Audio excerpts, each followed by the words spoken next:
Friends, welcome to cooking zone. ಇದು ನಮಗೆ ರುಚಿಕರವಾದ ತೆಂಗಿನಕಾಯಿ ಮತ್ತೆ ಹುರಿಗಡಲೆಯನ್ನು ಹಾಕಿ ಒಂದು ರುಚಿಕರವಾದ ಚಟ್ನಿ ಮಾಡೋದನ್ನ ತೋರಿಸ್ಕೊಡ್ತೀನಿ. ಮೊದಲಿಗೆ ಖಾರಕ್ಕೆ ಎಷ್ಟು ಬೇಕೋ ಅಷ್ಟು ಹಸಿಮೆಣಸಿನಕಾಯಿಗಳನ್ನ ಫ್ರೈ ಮಾಡ್ಕೊಳ್ಳೋಣ. ಹೀಗೆ ಫ್ರೈ ಮಾಡ್ಕೊಳ್ಳೋದ್ರಿಂದ ಇದರಿಂದ ಆಗುವಂತ ಗ್ಯಾಸ್ಟ್ರಿಕ್ ತೊಂದರೆಗಳು ಬರೋದಿಲ್ಲ, ಹಾಗೆ ರುಚಿ ಕೂಡ ತುಂಬಾ ಚೆನ್ನಾಗಿರುತ್ತೆ.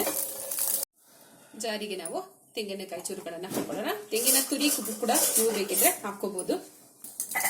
ಒಂದ್ಸರಿ ಕ್ರಶ್ ಮಾಡ್ಕೊಳ್ಳೋಣ. ಈಗ ಇದಕ್ಕೆ ಹುಣಸೆ ಹಣ್ಣನ್ನ ಹಾಕೊಳ್ಳೋಣ. ರುಚಿಗೆ ತಕ್ಕಷ್ಟು ಉಪ್ಪನ್ನ ಹಾಕೊಳ್ಳೋಣ. ನಾವು ಫ್ರೈ ಮಾಡಿ ಇಟ್ಕೊಂಡಿರುವಂತಹ ಹಸಿಮೆಣಸಿನಕಾಯಿನ ಹಾಕೊಳ್ಳೋಣ. ಹುರಿಗಡಲೆಯನ್ನ ಹಾಕೊಳ್ಳೋಣ.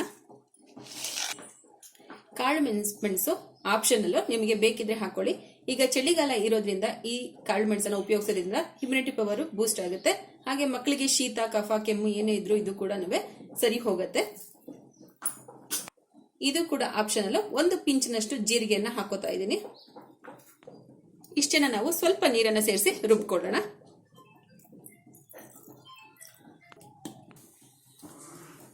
ಈಗ ನಾವು ನುಣ್ಣಗೆ ರುಬ್ಬಿಕೊಂಡು ಆದ ನಂತರ ಕೊನೆಯಲ್ಲಿ ನಾವು ಕರಿಬೇವಿನ ಸೊಪ್ಪನ್ನ ಹಾಕೊಳ್ಳೋಣ. ಹಾಗೆ ಕೊತ್ತಂಬರಿ ಸೊಪ್ಪನ್ನ ಹಾಕೊಳ್ಳೋಣ. ಒಂದ್ಸರಿ ಇವೆಲ್ಲ ಮಿಕ್ಸ್ ಆಗೋ ತರ ಗ್ರೈಂಡ್ ಮಾಡ್ಕೊಳ್ಳೋಣ. ತುಂಬಾ ಗ್ರೈಂಡ್ ಮಾಡಬೇಡಿ, ಸ್ವಲ್ಪ ತರಿಯಾಗಿ ಗ್ರೈಂಡ್ ಮಾಡಿ. ಈಗ ರುಚಿಕರವಾದ ಚಟ್ನಿ ರೆಡಿಯಾಗಿದೆ. ಈ ಚಟ್ನಿಗೆ ನಾವು ಒಗ್ಗರಣೆಯನ್ನು ಮಾಡ್ಕೊಳ್ಳೋಣ. 2 ಸ್ಪೂನ್ ಅಷ್ಟು ರಿಫೈಂಡ್ ಆಯಿಲ್ ಅನ್ನು ಹಾಕೊಳ್ಳೋಣ. ಎಣ್ಣೆ ಬಿಸಿಯಾದ ನಂತರ ಸಾಸಿವೆಯನ್ನು ಹಾಕೊಳ್ಳೋಣ. 1 ಪಿಂಚಿನಷ್ಟು ಜೀರಿಗೆಯನ್ನು ಹಾಕೊಳ್ಳೋಣ. ಬೆಳ್ಳುಳ್ಳಿ ಹೆಸರುಗಳನ್ನು ಹಾಕೊಳ್ಳೋಣ. ಬೆಳ್ಳುಳ್ಳಿ ಚೆನ್ನಾಗಿ ಫ್ರೈ ಮಾಡಿದ ನಂತರ ನಾವು ಒಣ ಮೆಣಸಿನಕಾಯಿನ ಚೂರು ಮಾಡಿ ಹಾಕೊಳ್ಳೋಣ.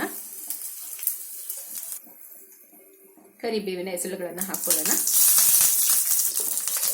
ಈಗ ಈ ಒಗ್ಗರಣೆ ನಾವು ಚಟ್ನಿಗೆ ಹಾಕೊಳ್ಳೋಣ. ಈ ಚಟ್ನಿ ಬಹಳ ರುಚಿಯಾಗಿರುತ್ತೆ. ನೀವು ಇಡ್ಲಿ, ದೋಸೆ, ಚಪಾತಿ ಯಾವುದರ ಜೊತೆ, ರೊಟ್ಟಿ ಯಾವುದರ ಜೊತೆಗಾದ್ರೂ ಇದನ್ನ ಮಾಡ್ಕೋಬಹುದು. ಹೋಟೆಲ್ನಲ್ಲಿ ನೀವು ಚಟ್ನಿಯನ್ನ ತಿಂದಿರೋ ರೀತಿಯ ಸ್ಟೈಲ್ನ ಚಟ್ನಿ ಇದು. ನೀವು ಲಂಚ್ ಬಾಕ್ಸಿಗೆ ಮಕ್ಕಳಿಗೆ ಹಾಕಿ ಕೊಡ್ಬೋದು. ನಿಮಗೆ ಈ ರೆಸಿಪಿ ಇಷ್ಟ ಆಗಿದ್ರೆ ನಮ್ಮ ಚಾನಲ್ನ ಲೈಕ್ ಮಾಡಿ, ಶೇರ್ ಮಾಡಿ, ಸಬ್ಸ್ಕ್ರೈಬ್ ಮಾಡ್ಕೊಳ್ಳಿ. ಹಾಗೆ ಕಾಮೆಂಟ್ ಕೂಡ ಮಾಡಿ.